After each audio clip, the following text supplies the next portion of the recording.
Okay, first of all, why isn't it really turning? What is it doing right there?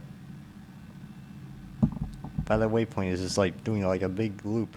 Hello everybody, welcome back to another video, and today we're going to be actually comparing some aircraft. Do you remember the good old developer LatinVFR that makes Airbus planes? Well, they made a couple more. You see, they made an Airbus A321 CEO, which looks a little bit interesting here.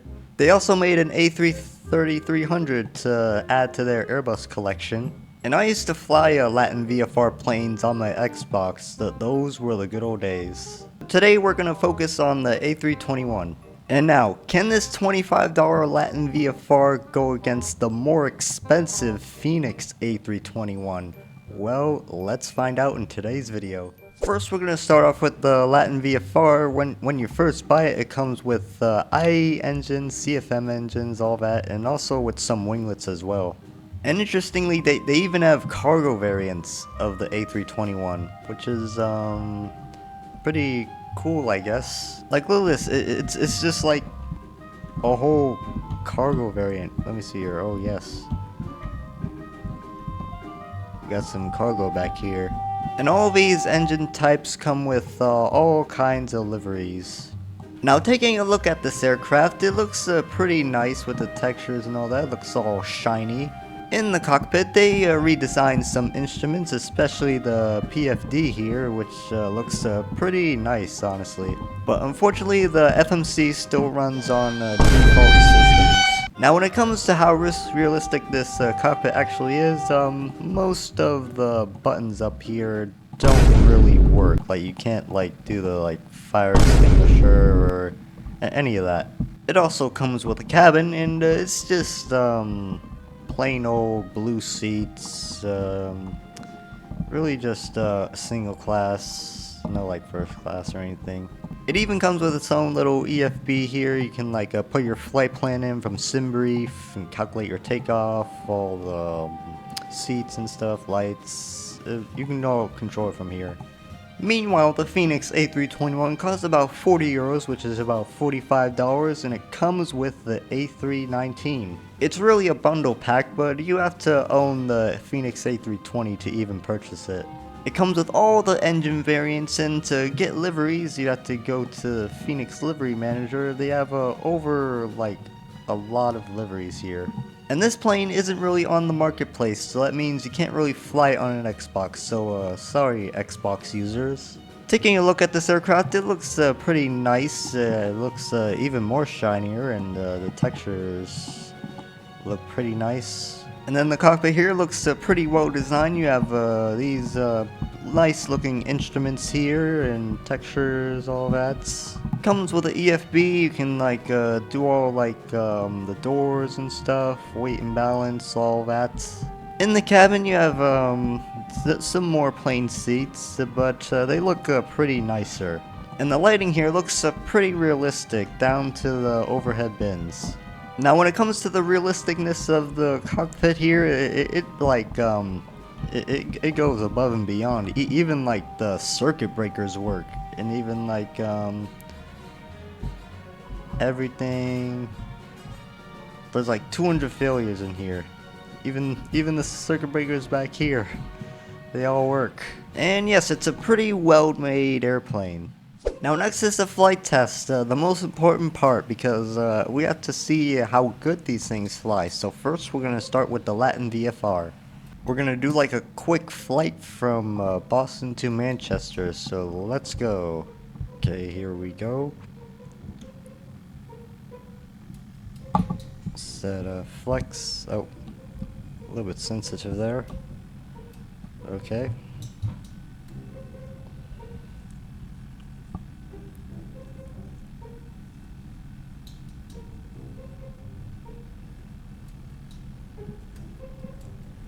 Okay, there's 80 knots. 100.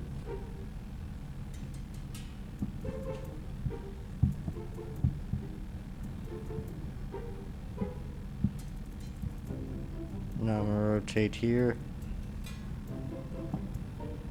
Oh. Alright, now I'm gonna bring the gear up.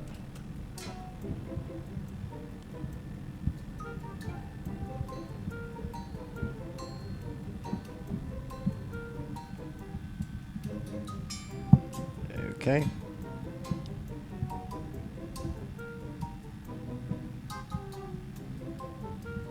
I'm gonna turn the autopilot on. It's doing a little better than I thought it would. Okay, first of all, why isn't it really turning? What is it doing right there? By the waypoint is just like doing like a big loop. What happened? Let's see what happens if I direct the waypoint here. Okay, I think I fixed it now. Or maybe I didn't. It's not even following the track. Oh wait here. Oh, I had this thing in heading mode. Alright, let's just direct another waypoint.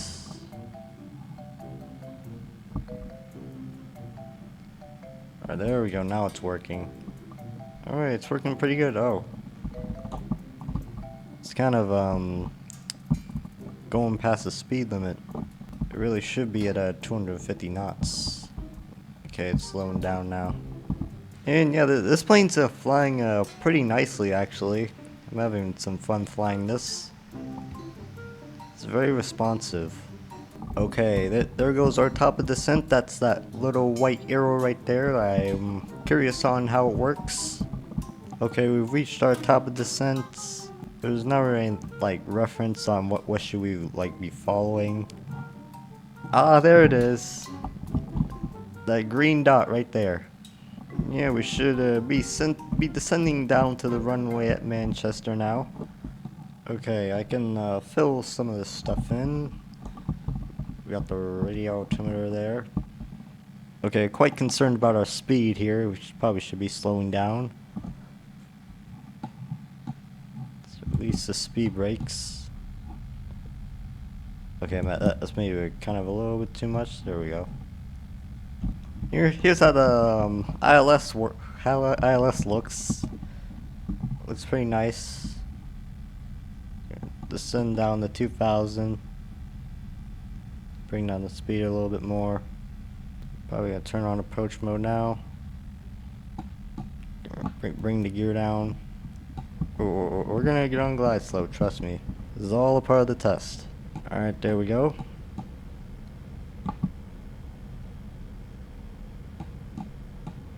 Now we're on glide slope and we can do flaps full.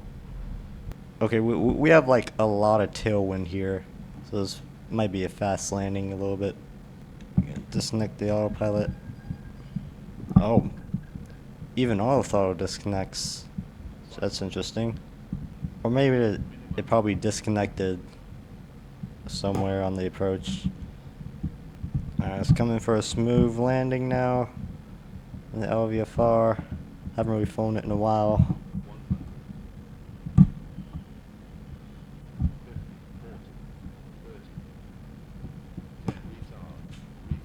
Oh. Okay.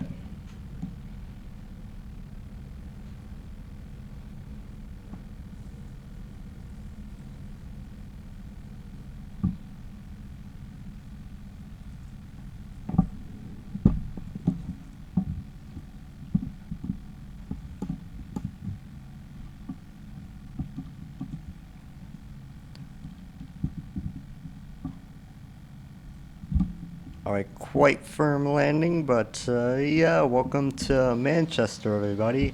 That was the LatinVFR. And now it's the Fenix turn. Same route, same flight plan, and here we go.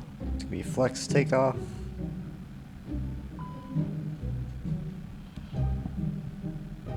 No, let's go Togo. Alright. Those 80 knots. 100 knots. Rotate. Alright.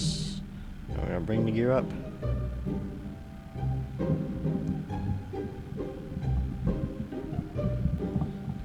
Gonna set 8,000. So stop screaming at me. Autopilot on. Brings down some throttle. I have it in managed speed mode since there's like this is like a short route. There's not really like any like speed restrictions. And yeah, pretty nice airplane. It's really realistic. Doesn't really show any top of descent, so I'm just gonna start descending on my own. And that blue arrow there shows when I'll get to that altitude. So yeah, I selected 3000. I should be there by final approach. Okay, flaps 1. Getting closer, and here's what the ILS looks like. There's a glide slope. It's going down a little bit. Okay, we're turning on final now. I'm gonna turn on approach mode. Should intercept the ILS. I bring the gear down. Alright, approach mode is all set. And we're ready to land.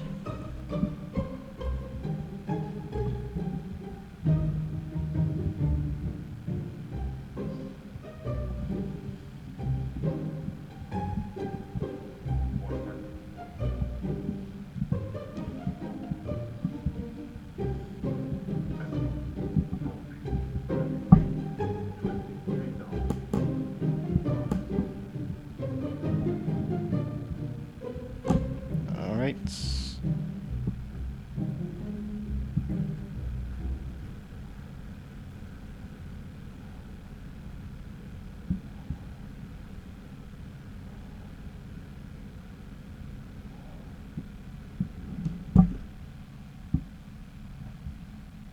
And there we go.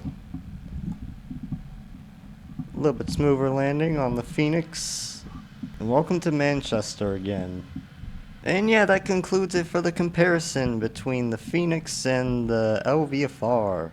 And now for the most important question, which one is better? Well, I think, in my opinion, the Fenix A321 is the best. I know it's an expensive plane, but it's an aircraft that's like very well put together and very realistic. Like every button works on here. But if you're stuck on Xbox for like the rest of your life, you're still in for a treat since the LatinVFR has like decent VNAV and instruments are pretty good. And for a price of $25, that's pretty good. And yes, that concludes it for the video. Make sure you comment, like, and subscribe, and I will see you in the next one. Safe travels.